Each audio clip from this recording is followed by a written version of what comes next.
quelque chose. Ça, c'est des aspects qui m'ont intéressé aussi. J'ai senti que de part en part, il y avait un agenda du côté de l'OCDE, tous ces pays industrialisés, les pays riches. Hein. Il y avait un agenda, ça veut dire quoi? L'agenda des mondialistes. De tout ce que nous avons vu avec les protocoles qui nous a été dicté, avec les géants du numérique et les géants de la Big Pharma. Il y a eu l'agenda des mondialistes. On a parlé de la vaccination, tout ce qu'on avait là. La fermeture, c'était un protocole qui émanait des grandes puissances. Et de l'autre côté aussi, il y avait les émergents, les économies alternatives. Il y avait aussi un agenda. Face à cette pandémie, ces États-là avaient développé une certaine résilience. Vous serez d'accord avec moi, vous conviendrez avec moi, on a vu comment ils ont pu gérer ça. La Chine, entre autres, la Russie. Ils avaient vraiment un agenda pour contrer la pandémie.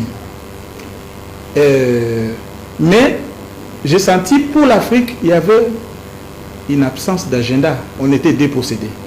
On a vu par exemple les Kiba, un pays qui a vécu toujours sous embargo, mais qui a développé des prouesses énormes jusqu'à voler au secours de l'Italie et de beaucoup d'autres États européens.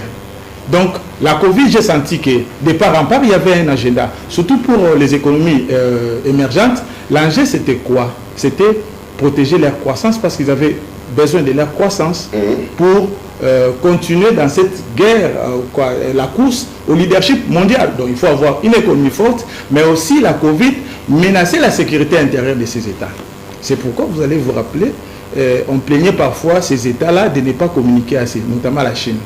Parce que pour eux, c'était une question de sécurité intérieure. On ne comprenait pas et ils ne pouvaient pas, du coup, ouvrir toutes les fenêtres. Donc, ils ont géré ça de manière un peu plus holistique que l'Occident. Donc, de part en part, il y a un agenda. Mais en Afrique, il n'y avait aucun agenda. Et du coup, l'OMS et les grandes puissances, ils nous ont assigné les bancs des accusés. L'Afrique, il y aura hécatombe. Et ça, c'est ce qui ils ont prédit une catastrophe, donc une tragédie. Et c'est ce qui m'avait révolté. J'ai dit, mais l'Afrique n'a rien à voir, ni de près, ni de loin.